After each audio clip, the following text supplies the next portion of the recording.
Comment avez-vous été mise en contact avec les romans de Jean-Philippe Toussaint? Est-ce que c'est un choix ou est-ce que c'est une proposition de votre éditeur ou autre chose?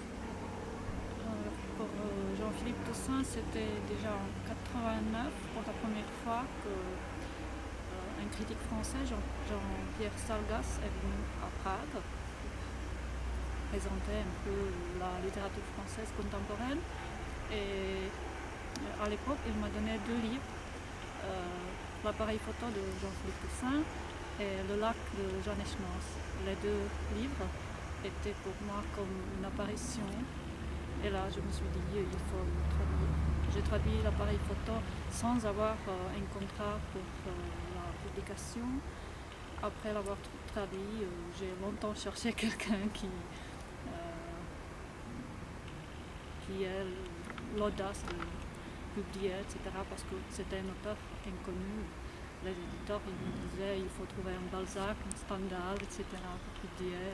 Là, les auteurs jeunes, c'est pas très bon de sortir comme un livre. Mais finalement, peu à peu, j'ai trouvé quelqu'un, et puis pour les autres livres, d'autres éditeurs, ça marche.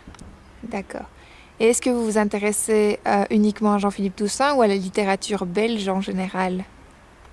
Je m'intéresse à tout, mais en ce qui concerne les traductions et les publications des auteurs belges, c'est seulement Jean-Philippe Toussaint. Puis je traduis des Et, auteurs français. et aujourd'hui, est-ce que Jean-Philippe Toussaint a du succès dans votre pays? C'est difficile à dire parce que les auteurs contemporains français en général chez nous ne sont pas très bien admis par le public. C'est plutôt la littérature d'origine anglo-saxonne. On a vraiment du problème à les proposer, comment dire,